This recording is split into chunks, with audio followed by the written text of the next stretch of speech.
खड़े होकर मुख्यमंत्री रोज बयान दे रहे हैं सुबह शाम कि हमारी पुलिस गोली मार देगी। ये उसी को दिखाता है कि पुलिस का मन इतना बढ़ गया है कि वो समझता है कि हम किसी को गोली मार सकते हैं।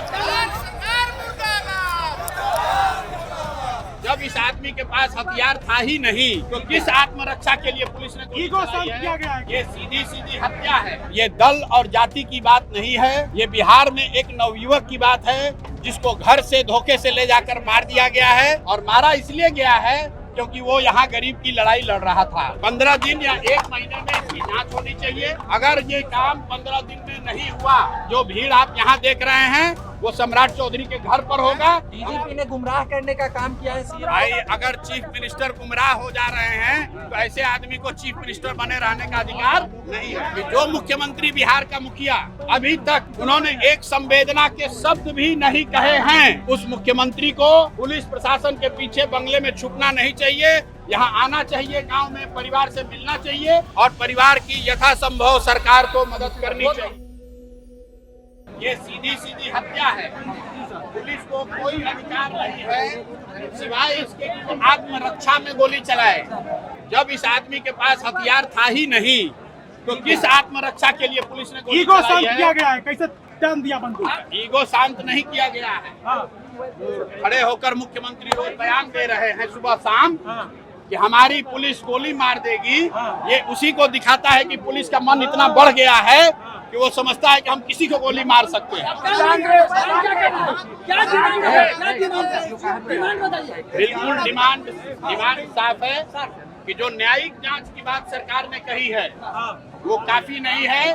सिटिंग जज से इस पूरे घटना की जांच कराई जानी चाहिए। एक समय सीमा में 15 दिन या 1 महीने में इसकी जांच होनी चाहिए। दूसरा जो सबसे महत्वपूर्ण है कि न्यायिक जांच का परिधि, न्यायिक जांच का जो टर्म्स ऑफ रेफरेंस है उसमें बिहार के गृह मंत्रालय, गृह विभाग की, एसटीएफ की, डीजीपी की और एडीजी लॉ एंड ऑर्डर की भूमिका की भी जांच होनी चाहिए। सिर्फ डीएसपी और कांस्टेबल पर कार्रवाई से न्याय नहीं होगा। तीसरी बात कि जो मुख्यमंत्री बिहार का मुखिया अभी तक उन्होंने एक संवेदना के शब्द भी नहीं कहे हैं, उस मुख्यमंत्री को पुलिस प्रशासन के पीछे बंगले में छुपना नहीं चाहिए। यहाँ आना चाहिए, गांव में परिवार से मिलना चाहिए और परिवार की यथासंभव सरकार को मदद करनी चाहिए। अगर ये काम 15 दिन में नहीं हुआ तो हम लोग यहाँ गांव में आना छोड़ के जो भीड़ आप यहाँ देख रहे हैं वो सम्राट चौधरी के घर पर होगा। हम लोग सम्राट चौधरी के यहाँ जाएंगे। अगर वो नहीं मिलेंगे तो वहाँ पर उनका धरना उनके खिलाफ होगा, उनके यहाँ प्रदर्शन होगा। और जितने भी नेता यहाँ आए हैं उनको आप स्पष्ट बता दीजिए, उनसे भी निवेदन है कि यहाँ आने से नहीं होगा। कल अगर मुख्यमंत्री का घेराव करने चलना है तो आप सबको वहाँ चलना पड़ेगा। यहाँ आकर मीठी मीठी बात बोलने से बात नहीं बनेगा। जीतन राम मांझी के बयान पर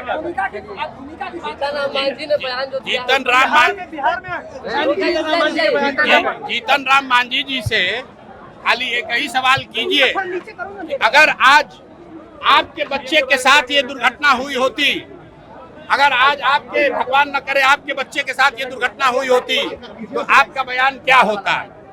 अपने बच्चों को एमएलए और मंत्री बनाने के लिए ये लोग कुछ भी करने को तैयार हैं और दूसरे के बच्चे, गरीब के बच्चे अगर गोली मार दिए गए तो कहता है कि पुलिस बहुत अच्छा किया है।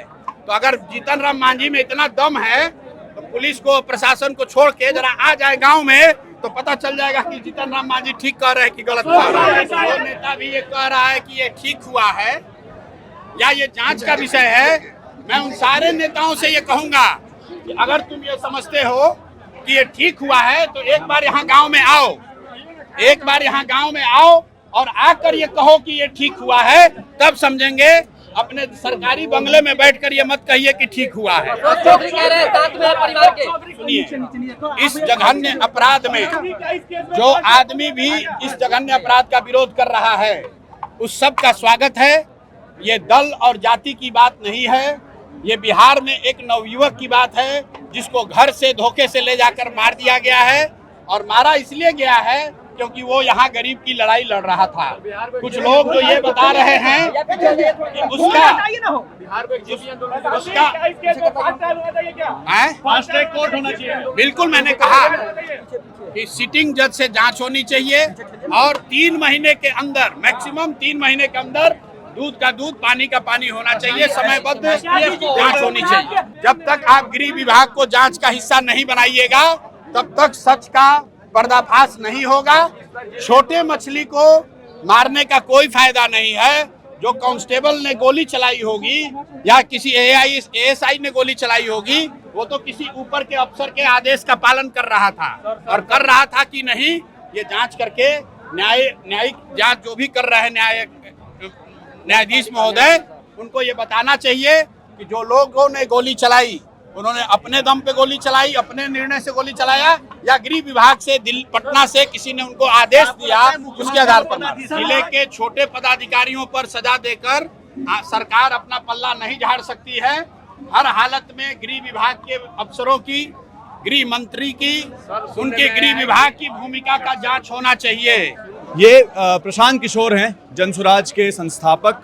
भरत तिवारी के घर भोजपुर के बिलौटी गांव में यहाँ पर मौजूद हैं, और तमाम बातें उन्होंने कही, मांग की कि इसमें न्यायिक जांच जो है बिठाई जाए, रिटायर्ड जज इसमें शामिल हों, और ये भी कहा कि जितने भी नेता लोग मिलने आ रहे हैं वो सिर्फ मिलकर चले ना जाएं, बल्कि जब आने वाले समय में, जो जैसा कि जनसुराज का कहना है कि जब वो मुख्यमंत्री आवास का घेराव करें तब बाकी नेता भी उसमें शामिल हो। जाहिर बात है इशारा खेसारी लाल यादव की तरफ था, और जो तमाम नेता मिलने आ रहे हैं भरत तिवारी के परिवार से, उनके पिता काशीनाथ तिवारी से और उनकी मां, उनके भाई से, उन तक इशारा था कि जब कल को जब मुख्यमंत्री से सवाल पूछने की बात हो तो वो लोग इसमें ज़रूर शामिल रहें। हम लोग बिलौटी गांव में मौजूद हैं। इसके बाद एक महापंचायत को यहाँ पर कॉल किया गया 24 जून को, उसकी रिपोर्ट भी आपको बताएंगे कि और वहाँ क्या कुछ हुआ, वो आप जानिए खबरगांव की रिपोर्ट में। देखने के लिए शुक्रिया।